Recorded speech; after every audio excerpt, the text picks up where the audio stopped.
Datanya Ahmad Wahid, aku bukan Hatta. Ini ngomong identitas dulu ya, sebelum dimulai. Kalau Diji kemarin mengenali diri, sekarang tentang siapa aku. Aku bukan Hatta, aku bukan Soekarno, aku bukan Syahrir, bukan Natsir, bukan Mak, dan bukan pula yang lain-lain. Bahkan aku bukan Wahid. Aku adalah mewahid. Itu kata wahid itu bisa mbok ganti jenengmu sapa lah, dul apa jim apa-apa. Aku mencari dan terus menerus mencari, menuju dan menjadi wahid. Ya, aku bukan aku. Aku adalah mengaku yang terus berproses menjadi aku. Aku adalah aku. Maksudnya apa? Finalnya aku itu kapan? Pada saat sakratul maut. Jadi kalau kamu ditanya orang siapa kamu, mungkin kamu sebut namamu, sebenarnya dirimu detik ini, hari ini kan belum final. Besok masih bisa berubah. Hari ini mungkin masih babak penyisian atau semifinal. Finalnya nanti kalau kamu sudah sakratul maut, sudah tidak bisa ngapa-ngapain, oh berarti kamu itu tuh. Selama kita masih hidup, kita kan masih berproses. Jadi kalau kamu mengklaim dirimu, saya orang soleh loh, itu sekarang. Besok mungkin berubah. Wah saya itu anak nakal kok Pak, loh ya sekarang. Belum, kamu belum final. Jadi belum saatnya berhenti. Berhentinya kapan? Besok waktu sakratul maut. Maka berproseslah. Kan hadisnya memberi tuntunan hari ini harus lebih baik dari besok. Berarti apa? Berproseslah terus, selalu lebih baik. Jadi kalau ada orang protes padamu, wah kamu kok berubah. Loh ya manusia itu memang begitu, dia selalu berubah.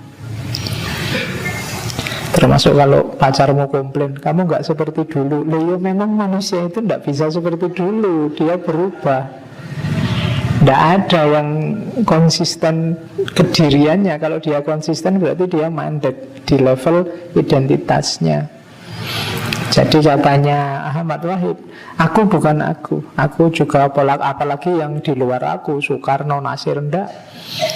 Ada orang yang memang levelnya kayak kalimat awal itu. Ada orang yang mengafiliasikan diri, ada orang yang mewujudkan dirinya versi orang lain.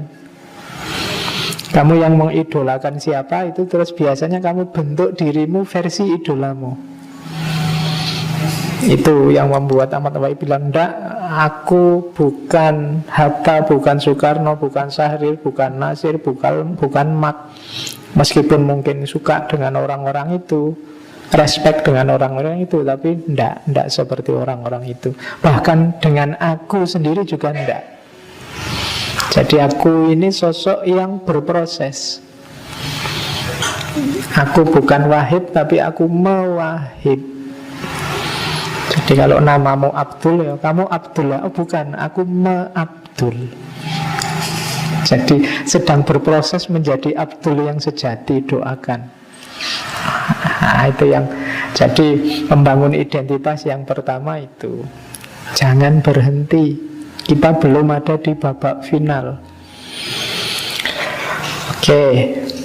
Jadi yang pertama itu. Yang kedua, kalau tadi kan dengan dirinya, kalau dengan orang lain gimana?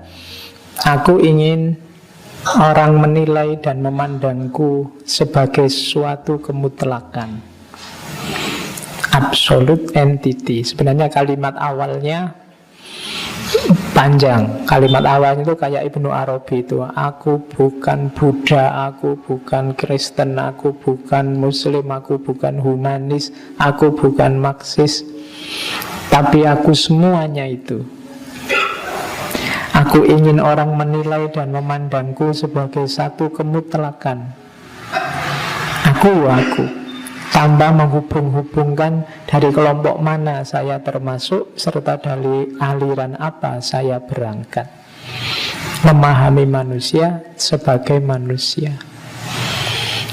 Jadi Kalau dengan dirimu engkau adalah orang yang berproses, hubungan antar manusia tekankan pada status kemanusiaannya, bukan kelompoknya, bukan labelnya, bukan identitas-identitas topeng tempelannya. Jadi kalau ketemu orang itu akan indah kalau kamu buang semua labelnya, terus posisikan bahwa kita sama-sama manusianya. Absolute entity, satu-satunya entitas yang absolut, yang tidak berubah itu kan aku ini manusia. Posisikan orang lain sebagai manusia, sebagaimana engkau ingin dirimu diposisikan juga sebagai manusia, bukan tempelan-tempelannya. Karena nanti banyak konflik, banyak masalah lahir ketika orang melihat orang lain di atribut-atribut tempelannya. Mungkin berhadapan dengan lain agama, lain suku, lain macam-macam. Jangan lihat ininya, lihat saja bahwa dia manusia. Tragedi-tragedi kemanusiaan itu terjadi ketika orang tidak melihat orang lain di level kemanusiaannya, tapi di level atribut tempelannya. Jadi rumus pertama ini pelajaran dari Ahmad Wahid, berproseslah menjadi pastinya ke arah yang lebih baik. Kemudian yang kedua, bergaul dengan siapapun, bertemu siapapun, perlakukan orang lain sebagai manusia. Oke, jadi kunci pertama itu. Yang kedua, kalau sudah membaca sekarang, sudah jadi manusia yang benar, tugas selanjutnya apa? Membaca, membaca, dan teruslah membaca. Terserah apa itu buku, majalah, alam, masyarakat, dan manusia. Katanya Ahmad Wahid, aku membaca bukan hanya untuk tahu, aku juga ingin bahwa apa yang ku baca ikut membentuk sebagian pandanganku. Jadi membaca tidak karena iseng, eman-eman. Baca yang bisa meningkatkan kualitas diri.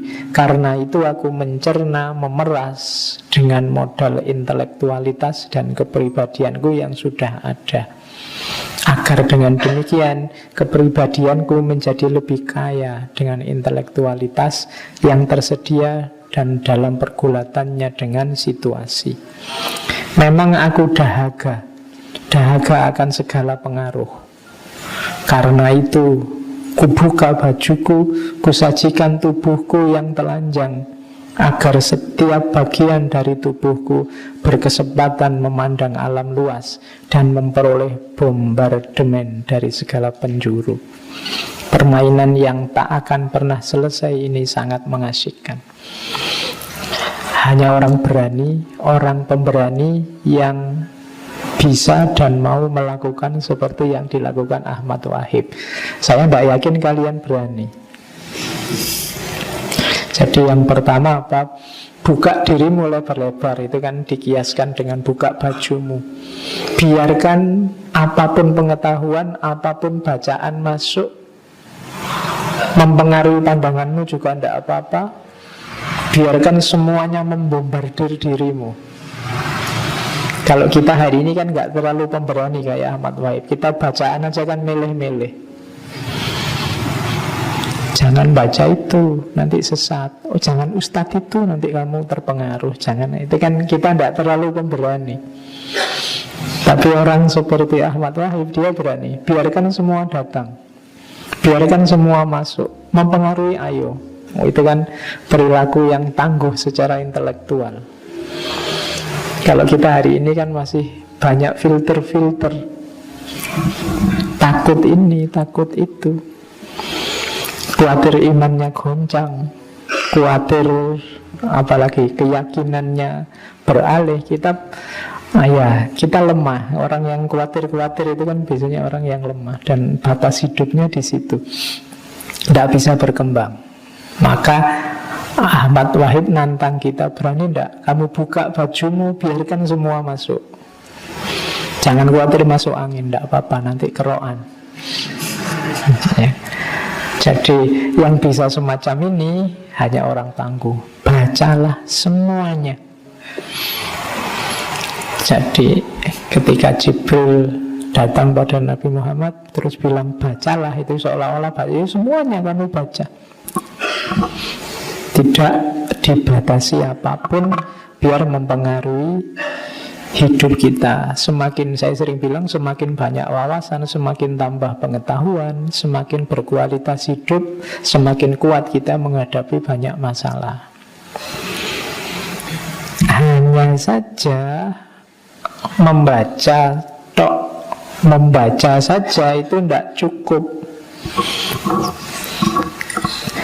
Jadi Ahmad Wahid juga mengkritik, tapi hati-hati, terlalu banyak persentase waktu untuk membaca juga tidak baik.